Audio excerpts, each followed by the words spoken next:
Para nosotros es un placer estar aquí hoy, debido a que hace 35 años un colega nos recibió en su país y me da mucho gusto hoy compartir este simposio con el doctor Alberto de la Vega.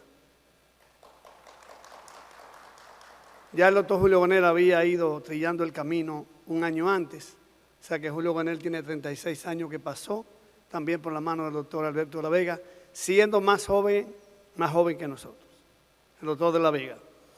Bien, entonces vamos a hablar de un tema muy importante hoy, porque nosotros como obstetra y especialista en medicina materno-fetal, cuando tenemos una paciente embarazada que puede desarrollar diabetes o tiene diabetes, a nosotros no nos gusta mucho manejar esos pacientes porque la vemos como una paciente complicada, tanto para ella como para su feto. Déjame probar esto. Sí. Bien, entonces, podemos decir que la diabetes gestacional es una entidad que afecta a muchas pacientes, muchas veces en países que no tenemos la costumbre de solicitar algunas pruebas especiales, entonces no diagnosticamos tanta diabetes.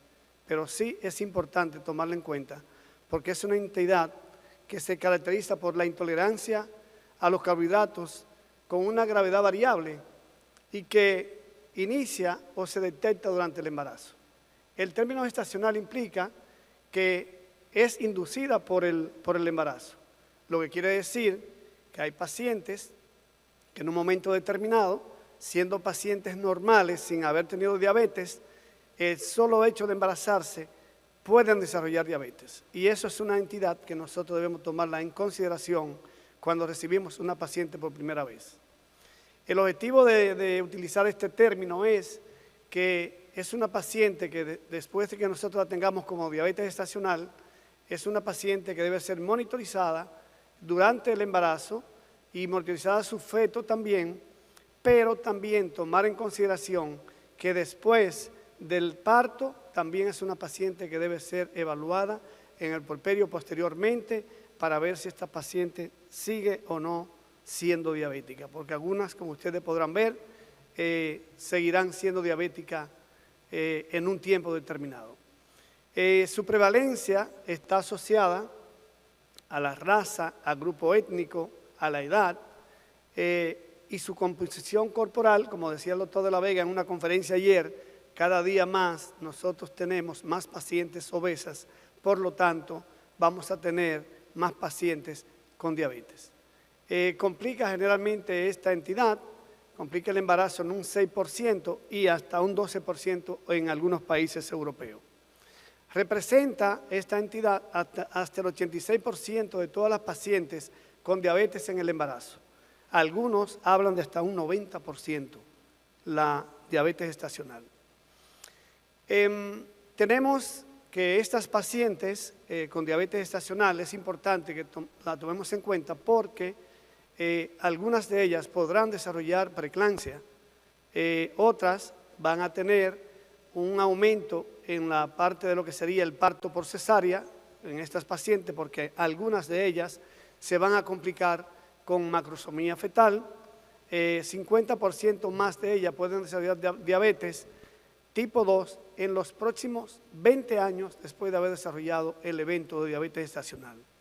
Y además, tomar en consideración que estas pacientes van a tener fetos con posibilidades de complicaciones, tanto en el embarazo como en el parto. Además de estos fetos, después de nacer, estos niños podrán tener más tendencia a obesidad infantil.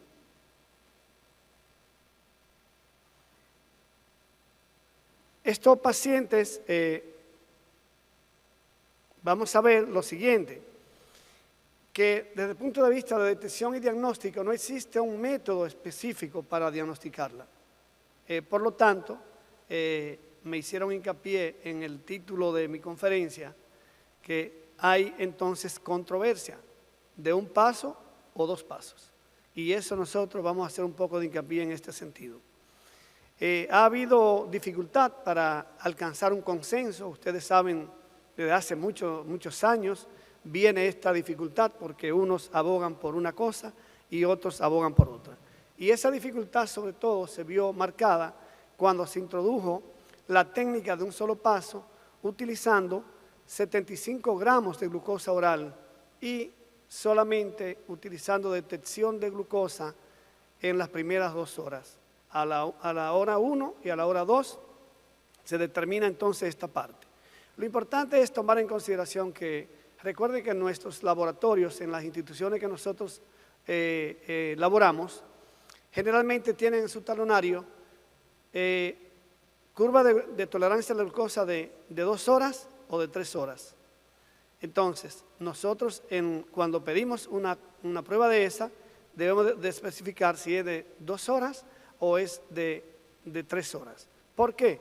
Porque ellos en el laboratorio, cuando hablamos de prueba de 2 horas, van a utilizar glucol de 75 gramos, ¿verdad? De 2 horas. Y es importante esto establecerlo porque realmente esto ha establecido una discordia en lo que ha sido la parte de cómo llegar al diagnóstico de diabetes gestacional. La Asociación Internacional de Diabetes es una de las que está a favor de un paso. O sea, un paso, cuando hablamos de un paso, 75 gramos y ya. Ella fue influenciada por los estudios APO para tomar esa decisión. Sin embargo, está la de 2 pasos. Como ustedes pueden ver, la de 2 pasos primero va a utilizar 50 gramos en cualquier hora del día, no importa que la paciente haya comido. Entonces se determina a la hora una prueba de glucosa en sangre posterior a la ingesta de 50 gramos. Vamos a ver más adelante cuáles pacientes califican entonces para pasar al segundo paso. La Asociación Americana de Diabetes al inicio respaldaba la prueba de un paso e incluso introdujo la hemoglobina glucosilada. Sin embargo, se ha visto que la hemoglobina glucosilada no es específica en lo que es el diagnóstico de la diabetes gestacional. Y ya en la última parte de revisión que hizo la Asociación Americana de Diabetes en el 2019, está más inclinada a la prueba de 2 pasos. El Colegio Americano, como siempre, ha estado identificado y lo reiteró ahora en el 2019, recomienda la prueba de 2 pasos, primero detectar y luego diagnosticar. El Instituto Nacional de Salud de los Estados Unidos también encontró la evidencia de un paso es insuficiente para adoptarla como estrategia y recomendó seguir utilizando la estrategia de 2 pasos. Entonces, nos dejan todavía nosotros en la libertad de nosotros adherirnos a una o a la otra. La estrategia recomendada de 2 pasos comienza con la detección universal o selectiva basada en el riesgo con una prueba de tolerancia a la glucosa de 50 gramos y a la hora entonces detectar los niveles de glucosa en sangre. Sin embargo, la 5ª conferencia de diabetes gestacional respaldaron el uso de los criterios de detección selectiva, pero en la actualidad realmente, como ustedes podrán ver, lo que se ha recomendado más es que la prueba sea más bien universal. Aquí vemos los criterios de selección, pero no vamos a indagar mucho en las pacientes de riesgo bajo, pacientes de riesgo promedio y las pacientes de alto riesgo para diabetes, para desarrollar diabetes, están especificados ahí, pero hoy en día no se está tomando tanto en cuenta esa parte, porque si nosotros hacemos una detección universal, entonces lo va a hacer con todas las pacientes, no necesariamente con las pacientes solamente de alto riesgo. El Colegio Americano de Obstetras y Ginecólogos también en el 2019 recomienda la detección universal de embarazadas con un protocolo que administra una carga de glucosa de 50 gramos, como dijimos, y a la hora entonces de determinar una glucosa en sangre en esa paciente, sin importar el momento del día de que haya comido o no haya comido. La detección la recomiendan realizarla entre las 24 a 28 semanas y los resultados que sean iguales a 140 o mayores de 140 pasa a una prueba diagnóstica de 3 horas de tolerancia a la glucosa con 100 gramos de glucol. Para la prueba de detección de 50 gramos, la concentración de glucosa plasmática se mide 1 hora después, dependiente de la hora del día o, como le hablamos, de la comida que haya ingerido la paciente. La sensibilidad va a estar asociada a los niveles que nosotros utilicemos como tope. Si usamos 140, también hay hospitales y estudios que utilizan 135 como nivel tope para encajarla como paciente probable diabética y pasarla a la prueba de 3 horas. Mientras que para un límite de detección de 135, por ejemplo, mientras más se baja el nivel del límite de detección, hay también escuelas y estudios que han utilizado 130 miligramos como tope para la prueba de 50 gramos, y entonces usted va a tener que mientras más usted baja el nivel del tope, usted va a tener mayor cantidad de pacientes que son sospechosas de desarrollar diabetes en el embarazo. Lo que quiere decir que estas pruebas son altamente sensibles, pero la especificidad entonces baja a medida que usted baja el nivel de detección en esa prueba de 50 gramos. Con estos niveles de especificidad, por ejemplo, se vio que cuando utilizamos 140 miligramos como tope, vamos a tener que las pacientes, vamos a detectar más pacientes como candidata o sospechosa de tener diabetes gestacional, pero cuando usted le hace la prueba de 100 gramos y 3 horas de glucosa oral, vamos a ver entonces que en ese sentido usted va a tener, cuando es 140, más detectada, o sea, una prueba más sensible, pero menos específica. Va a tener entonces, cuando aplica la prueba de 3 horas, menos pacientes cuando la asocia a otras. No hay una evidencia clara que respalde un valor límite frente al otro, por lo tanto, todavía sigue la controversia en este sentido. En ausencia de evidencia, por ejemplo, en la parte de la tendencia sobre los límites de la prueba de O'Sullivan, que es la de 50 gramos de detección, vamos a ver que no hay en ausencia de evidencia clara que respalde un valor frente al otro. El Colegio Americano deja en libertad el uso de cualquiera de estos dos límites de detección con 50 gramos de glucosa. O sea, usted puede elegir tener el tope de 140 o puede elegir tener el tope de 135 miligramos en la prueba de 50 gramos.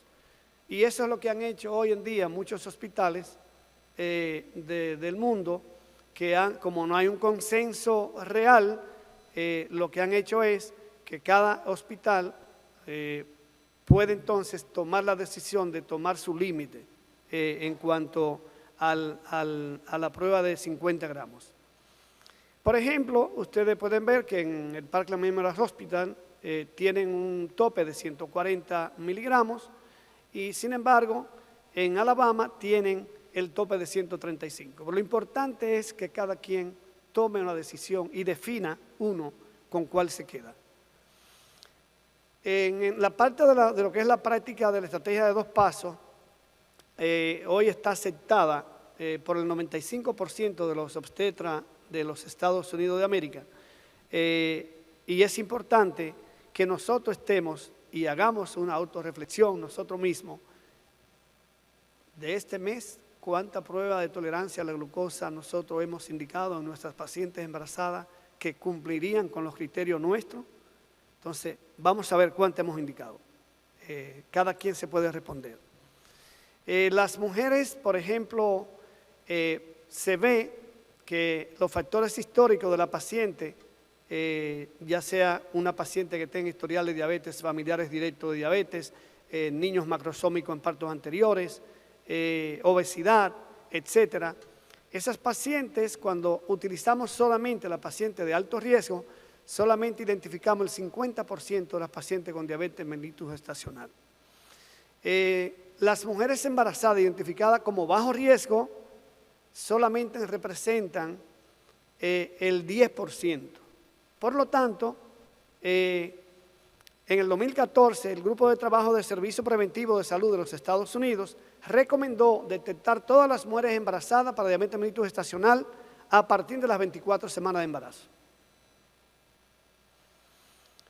También vimos que en el Task Force de los servicios preventivos de 2021, basado en los estudios anteriores, recomendaba la detección universal en mujeres de bajo riesgo después de las 24 semanas de gestación. También ese Task Force de 2021 concluyó que la detección antes de las 24 semanas, la evidencia es insuficiente para mujeres con obesidad. La recomendación sobre la controversia, mujeres cuyos niveles de glucosa cumplen o superan el umbral de detección de una institución, se someten a 100 gramos de glucosa oral de diagnóstico para 3 horas. Ahí está, por ejemplo, esta es la de 2 horas, de un solo paso, y vemos los niveles que se utilizan en esta parte, en esta primera, en la parte en ayuna, el semen ayuna 92, 180 en la primera hora y en la segunda hora 153. Esa es la de un paso. La de 2 pasos, vemos entonces que utilizan los niveles de National Data Group y del Capita Constant. Lo que vemos en esto, por ejemplo, usted puede utilizar, si se va por la parte del Data Group, va a tener como nivel mínimo de glucosa en ayunas 105 y luego va a tener 190, 165 y 145 en la tercera hora. Sin embargo, usted puede también elegir el grupo Carpenter en la misma 3 horas y va a tener como dato mínimo en ayunas 95, 180 en la primera hora, 155 en la segunda y 140 en la tercera. O sea, lo que quiere decir que cualquiera de las dos que tomes sería importante para cada uno de nosotros. Vemos los criterios de la Sociedad Española que varían muy poco con esta parte. Vemos también que en los criterios de la Sociedad Española de Endocrinología y Nutrición, ellos también han establecido algunos hospitales, conozco de 2 hospitales en España que han determinado su tope para los 50 gramos, o sea, para la prueba de detección primero, ellos han tomado como tope su límite 140 y ya entonces todas las pacientes encajan para ese grupo y las que son positivas o sospechosas de diabetes gestacional según la detección, entonces ellos pasarían a una prueba de 3 horas bajo los mismos criterios. Ahí sigue la recomendación de la Sociedad Española. El control durante el embarazo, vamos a ver cómo se hace, va a ser un plan de alimentación, actividad física, control de peso y control de glucemia. Siempre es importante el ejercicio físico. Y hay que alcanzar los objetivos siguientes: glicemia en ayunas menor de 95 y glicemia de 1 hora postprandial menor de 140 y 2 horas postprandial menor de 120. Vamos a ver, porque estamos agotando casi el tiempo. Conclusiones. Ambas estrategias reconocen que la hiperglicemia que acompaña a la diabetes gestacional repercute en la salud materna y perinatal y posteriormente en la vida futura, tanto de la madre como del niño. Estudio de Hiller en más de 23,000 pacientes, comparando resultados de 1 paso y 2 pasos, destacó la incidencia mayor de diabetes gestacional, con un 16.5%, en la de 1 paso, comparada con 8.5% en la de 2 pasos, con resultados perinatales similares en ambos grupos. Yo quisiera dejar un mensajito. Ya vemos que la Sociedad Dominicana de Obstetricia y Ginecología ha estado a la vanguardia, pero nosotros sí necesitamos que tomemos acciones directas de cómo vamos a manejar nuestras pacientes embarazadas en lo que respecta a la parte de lo que es la diabetes gestacional y su detección y diagnóstico. Es momento, como decía Aristóteles en su obra Metafísica, existe la actualidad, Nosotros tenemos en la actualidad, tenemos todos los años que tenemos en la sociedad y la diabetes la hemos manejado como cada uno de nosotros querramos manejarla en nuestras instituciones, pero yo creo que llegó el momento de salir de esa actualidad, como ustedes ven ahí, esa semillita que está en el lado izquierdo de ustedes, dio como resultado esa plantita que está ahí. Y esa plantita tiene algo que es lo que Aristóteles hablaba, la actualidad de la semilla a la potencialidad de germinar ese árbol y luego ese árbol se convierte en algo transformador, algo grande, pero tuvo que salir de la actualidad para poder, a través de la potencialidad, llegar a alcanzar lo que ha alcanzado. Yo creo que la sociedad de obstetricia y ginecología tenemos la gran oportunidad de nosotros definir en la República Dominicana, definir si nos quedamos con un paso, si nos quedamos con 2 pasos, y si con 2 pasos, como vemos la tendencia del 2 pasos, yo creo que nosotros deberíamos de tomar la decisión de cuándo hacerlo, qué parámetro vamos a tomar, 140 o 135, pero vemos la tendencia cuál es, pero realmente que tomemos uno. Así que muchas gracias a ustedes.